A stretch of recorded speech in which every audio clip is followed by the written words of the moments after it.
Ladies and gentlemen, welcome back. Ladies and gentlemen, welcome back. It has been a minute. It's been a hot minute. Yeah, so... Yeah, that's my bad. I went on vacation for a little while. I had to take some personal time, refresh, recharge the batteries, but we're back. Better than ever. And we're here to review some Demon Slayer. Some Demon Slayer, you guys. We're reviewing 4 through 6. This one, we're going to try to make a quick one because I know some people were upset that we went a little bit too long on the last one. Exactly. So not everybody has, like a few minutes, 25 minutes to drop on a single video. So with that being said, let's just jump. Well, and first we got spoiler warning. Oh yeah, spoiler. Because there's going to be spoilers, obviously. Without a doubt. And these ones have a ton. These three episodes have a ton of spoilers. And then, should we show them a preview? Yep. All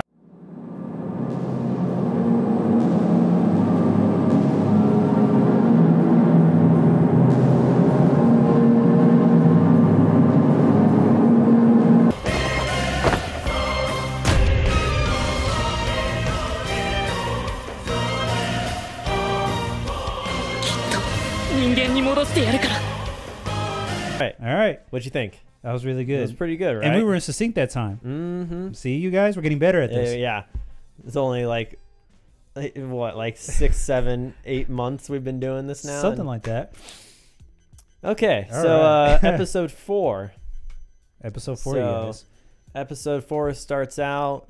After episode 3, he sliced the boulder. Yep. And we find out that actually he goes to tell Orokodaki that he sliced the boulder, and then he tells him that I'm spacing on the names, but his former students, the little boy and the little girl that were helping him out training for the 2 years that he was training for. Well, after he cuts the boulder, Orokodaki walks up to him because the two actually disappeared. Yeah. And then that's when he basically tells him, I'm so grateful that you actually were able to do it, because a little piece of me didn't think you were going to actually be able to accomplish this. Exactly. So at this point, now we're going to be ready to send you to your final, I guess, training is appropriate. Yeah, it's like a final test. Yeah, the final test. The way it's in Japanese, I don't remember exactly how you say it. But anyways, and that's when he goes back, and then they end up having like a little feast to celebrate. And then when he's getting ready and packing up to actually go to this final test, that's when he says, I'm really grateful. I love you, blah, blah, blah.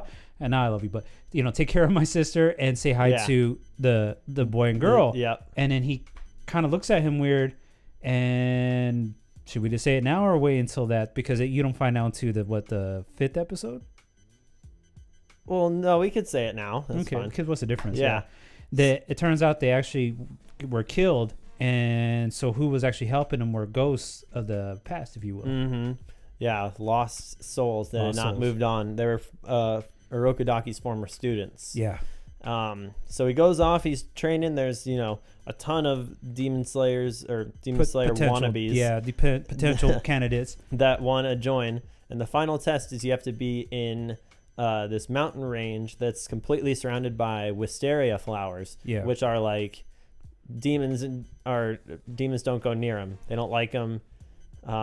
So it's basically like a little prison. It's a little cage around it. So they put demons in there to actually test these I guess children's appropriate. These children are not that old. Yeah, they're not that old. And if you survive the time frame that they give you and you make it out, then you will become a demon slayer. So actually, they didn't specify how many there were in the beginning, huh? No, I don't think they did. They did a candid shot with the camera, so you actually were able to see that there was multiple of them. Oh, yeah, there was a lot. There was a lot of them. But, so he goes in. It's 7 days. Demons only come out at night, so, you have to fight for that long and survive and find your own food and water and everything. Yep, and then, so, and while Tinjiro's going through, he ends up saving a guy from this humongous arm monster, or demon, excuse me. And in doing so, he ends up finding out that this demon specifically targets all of his master's children, or his students. Yeah, all of Orokodaki's students. All Orokodaki's students. They all wear a fox mask. Yes. It's one of like the trademarks. Tanjiro was given one by Orokodaki with like a protection spell on it. And so when he saw the mask, he was like, I know who you are. Yeah, now I want to kill you for sure. Yeah. So, and yeah, we're not even going to say like, oh, this is episode 4 or 5, whatever. We're just jumping into it. All right. So, he ends up starting to take on this demon, which is very powerful. He almost kills Tanjiro, by almost knocking him out. And then that was the one thing I didn't know who that was, but that one kid tells him, wake up. And then he wakes up and jumps out of his little like knocked out state. And I'm pretty sure that was his little brother, if I'm not mistaken. Oh, you're right. There you go. Yeah. You learn something new every day. Yeah.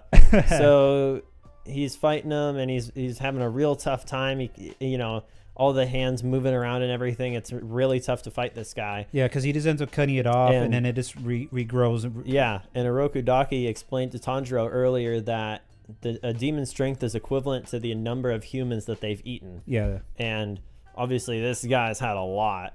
He's massive and all like misformed and everything. But then Tanjiro remembers the slicing the boulder and everything, and the demon's all bragging that he could never cut his neck. Yeah. And then one of the former students that actually helped Tanjiro to actually cut the boulder, he remembers, or the demon ends up telling him that one student wasn't able to cut his neck, and his sword broke, and then at that moment's when he killed him. Yeah. And so that pisses Tanjiro off. Yeah. So then he goes and remembers the boulder and calms down and everything. Yep. And remembers his training and sliced it right through it. No problem at all. Off with their head. Exactly. So head rolls around a little bit, falls down, body topples over. Yeah. And he's like, the demon's kind of like in shock, and he's like, I can't believe this actually happened. Yeah, I'm dying. And in doing so, he actually starts remembering his past when he was a human. He remembers his brother. Starts getting sad because that's when he starts remembering his human roots. Yeah. And then in doing so, he starts getting sad. Tunjiro is able to see that he's a little bit hurt or sad, or he's passing away. He sees his hand out, and then he ends up reaching out and grabs his hand, and then actually reassures the demon, because the demon used to actually hold his brother's hand because he used to be scared. So in doing this, it like makes him feel, I guess, at peace. Yeah, that's a pretty good way. Yeah, this is the most appropriate. Pretty good way to put it. Yeah. So he passes along, and this was on like the first night or the second night or something like that. Yeah, like it was really early in. Really early.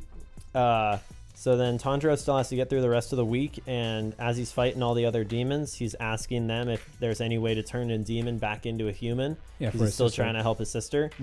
And with to no avail, no demons paying him any mind. Yep. And then at the end of it all, there's 4 people out of maybe say 50 or something. Yeah, there's quite a few. Yeah, there was only 4 people that actually finished it all. No worries or anything like that. And our man Tunjiro was one of them. Yep. So they finish, and then there's being like, hey, you're demon slayers, congratulations. Yeah. So and then they get approached by these 2 little girls, I'm assuming. Yeah. I mean, I don't know what they would be exactly, but they tell them, okay, so the privilege of being a demon slayer is you get your own sword. You got to choose from this type of metal ore, and this ore is actually what's going to craft your sword. And so they put them all in line. Tunjiro's only first one to go, and he uses his scent to actually determine which ore he wants. He picks it, and then he has to go, makes his way back to his master to basically let him know the good news. Yep, and they get their uniforms and everything like that, and they get assigned a crow, Kusagai crow. That's their messenger crow, which talks, like in a voice. Yeah, like it talks. A literal talking crow. This is a really good show, guys. Yeah, believe me. I know that sounds weird, but it's still a really good show. So he makes it back, and then Nezuko finally wakes up. She's been asleep since they first got to the mountain 2 years ago. Yeah. And Urokodaki was like basically whispering in her ear, like hypnosis kind of, making her see all other humans as members of her family, of like, her little brother and sister and mom and everybody, instead of seeing them as like food. So all she does is sleep instead of eat humans. to survive. Yeah, exactly. And then it said 15 days later, I believe. Yeah.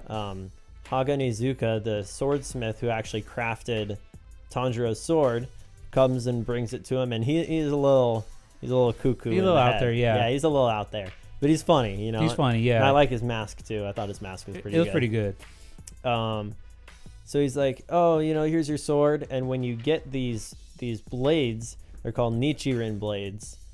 They change color based on, I guess, the person. Yeah.